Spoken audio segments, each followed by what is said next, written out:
How does magic work? Magic is an agreement between the shaitan on one side and the magician on the other. The magician agrees to do certain things for the shaitan, and then of course the shaitan agrees in return to do certain things for the magician. So let's start by looking at the cave. This one is fine. This one's not going to upset anybody, inshallah. There's nothing in here that's going to be particularly horrible. And as I said, I'm going to try and avoid the worst of them, because I did have people fainting in previous lectures. Okay, so you see this person has made a circle and they've created an altar at the front. The altar has magical symbols in it and symbolism. Each single symbol has a purpose. Each color of each candle has a purpose. You can see in there is a little shrine at the front with a triangle. And the use of the circle and the triangle is going to come later on. You'll see that very clearly. Each of those candles has a purpose and a reason.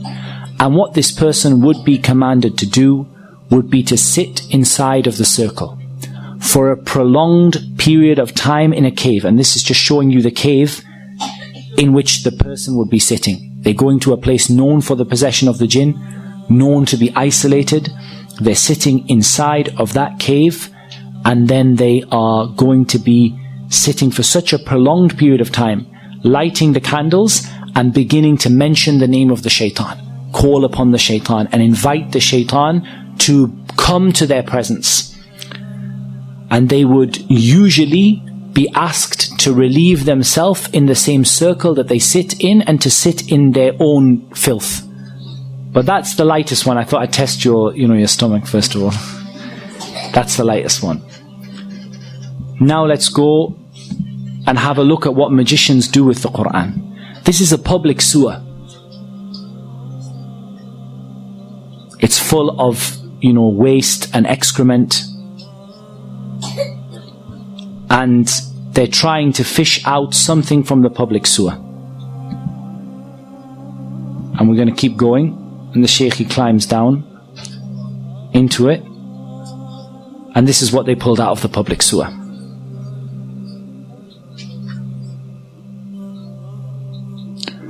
As you can see, this is a copy of the Quran that has been used in a public sewer. It's covered in human filth. It's covered in sewage. And they now have to clean and purify this copy of the Quran.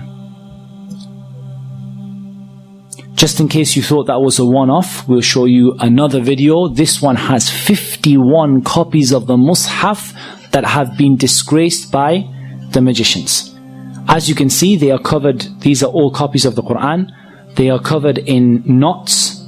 They are covered in filth inside of them. They're going to open one of them up.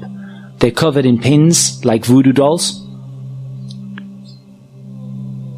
They're cutting them open, and you see the state of the Mus'haf inside. You can see the color of the water that is coming off of the copies of the Quran as they're washing them, as they're opening them.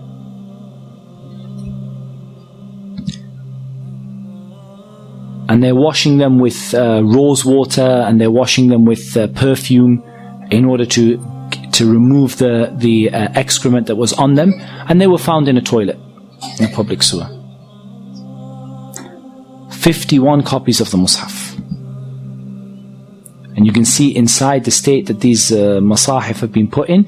And inside there are metal nails bent over. These are part of the magic. And you can see how covered these masahif are in dirt and in uncleanliness. Right. What you can see here is a copy of the Quran, and you can see a circular, I don't know what to call it, a device. And you can see what the Quran is smeared with. The story of this is actually much, much worse. Whatever you can imagine, the story is worse. There was a maid who wanted to perform magic upon the family that she was with. She took a copy of the Quran, she placed it into this tube, and she placed it where she placed it when she was on her monthly cycle, and she covered the Quran in menstrual blood. This is what magicians do. Here we're going to see another magician. And this magician is going to show how he's been caught. And part of them being caught is they ask them to they ask them to show what it was that they were doing without letting them make shirk. They don't let them call upon the shaitan, but they just let them show the idea of what they were doing in order to expose them in front of the people. So the first thing you see is that this man is wearing red from head to toe. He's wearing red from head to toe because the Prophet ﷺ forbade a man from wearing red from head to toe. He lights his incense that is done deliberately to bring the shaitan. It's a kind of incense that's well associated with the shaitan, and he begins to perfume a whip and he starts to whip himself. This might remind you of some people.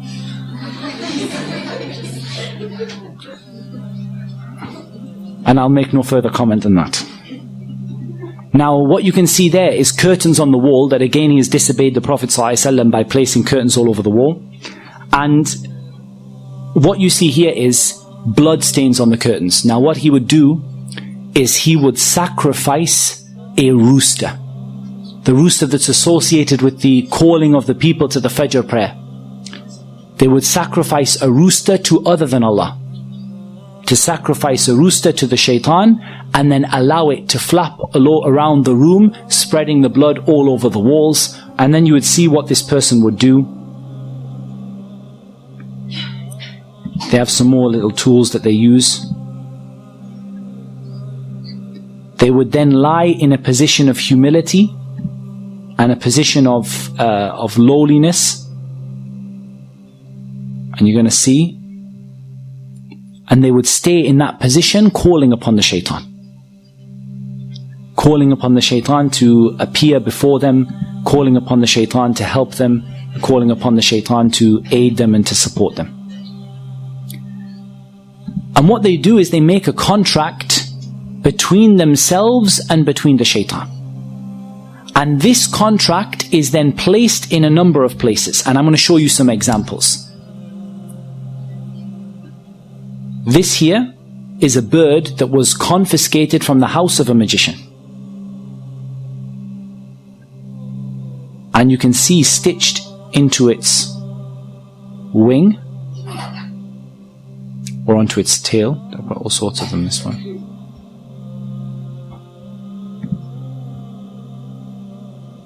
That's stitched onto its wing. You have either a written piece of paper with the magic written on it, or you have various strings and threads that have been blown, the magic has been blown over them. I think the other one is a little clearer, so I'll put the other one on. So this is another bird that was confiscated from the house of a magician, and you can see very, very clearly there that it has stitched into its wing a contract that is written between the magician and between the shaitan.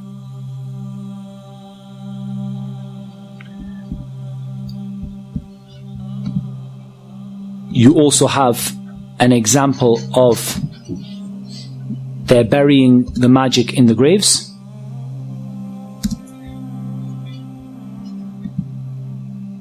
So they go out to a grave and they dig inside the grave.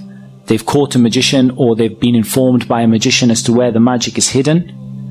And you're going to see that they bring out from the grave, they've been told what side of the grave to look at, and they bring out usually a plastic bag, and the bag has various magical items in it. You can see there that you have the letters and the symbols that we're going to talk about tomorrow, and you're going to learn about what those symbols and letters mean.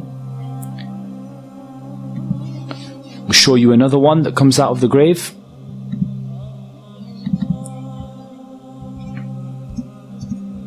This is right in the base of the grave, in the middle of the night. They call them out because they've heard that there's some magic buried there, and they keep on digging and digging. And eventually they take out this pouch. And they start to open the pouch. And we're going to see what's in it.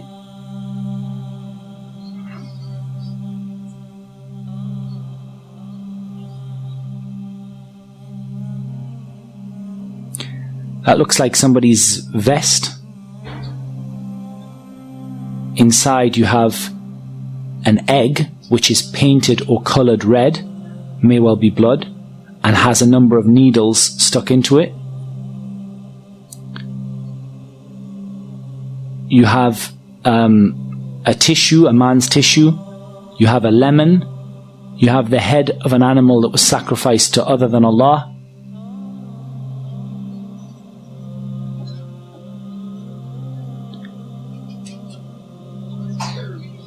And it's not uncommon for them to put inside of the head of the animal some magic. And you have these writings, you have all sorts, it's covered in blood. You have a child's nappy in there. And you have a sanitary towel. And there's some Quran in there as well.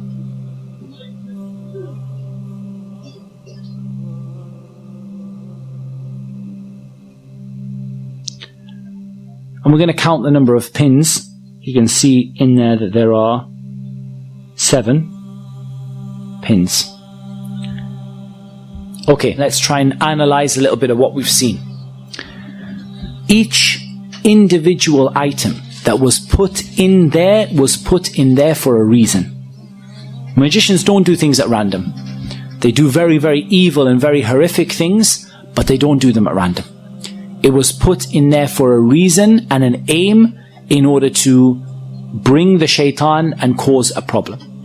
And I'll tell you what happened. The story of this, the sheikh who gave me the video, he actually was involved in the case and he told me the story. He said what happened was there was a woman who had been divorced by her husband and she had lost custody of her child. She went to a magician in order to bring her child back to her. She brought her own blood. She brought the child's nappy. She brought some clothing from her husband and his tissue. And she brought an animal, and the animal was slaughtered to other than Allah. And I want to make something very, very, very clear. The magician in the beginning would do these horrible acts, and they would leave Islam, and they would, they would sell their soul to the shaitan. However, there's a problem. Once the magician has done that, what's next? The magician calls the shaitan, says, I'm willing to make sajda to you in order for you to do something for me. And the jinn and the shaitan say, well, what's the point? You've already disgraced the Quran, you've already left Islam, you've already done the worst of the worst of the worst. There's nothing left to ask from you. So then he says, what can I do for you next to make you carry out my orders once again? And so the shaitan says, now you have to bring other people. It's not enough for you to leave Islam. Now you have to bring other people. And so that magician goes out to convince other people to use their services and to bring them, those other people, outside of Islam.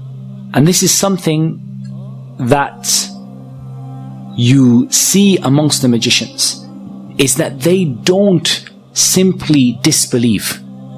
They disbelieve and they become a da'iyah, a caller to get people to leave Islam. And so that woman was asked to bring an animal, knowing that animal would be sacrificed to other than Allah. In the beginning, don't think that this magician sat there with horns, and sat there saying, I'm an evil magician. In the beginning, the magician enticed her, look, I can solve your problem, I'm a healer. But when it comes to the crunch, you're going to have to bring me an animal to be sacrificed. She knows and he knows that animal is going to be sacrificed to other than Allah. When he asks her to bring a sanitary towel, he asks her to bring a nappy, she knows what's going to be done with it. But he has to get her to make that step so that she would leave Islam. And when she leaves Islam, then the jinn will now do another act for him and would afflict her husband and cause him to lose the custody of his child, and for the child to go back to the mother, or afflict the husband to make him love the woman again. And of course it should be mentioned that they never bring anything good. And they never, ever, ever are successful in what they do. وَلَا يُفْلِحُ السَّاحِرُ حَيْثُ أَتَى. The magician will never be successful wherever they are. And the husband would go insane, fall in love with his wife once again, go back to his wife. Within a few months, he will have fallen out with her again. It doesn't bring anything but evil for everybody. It doesn't bring people back together.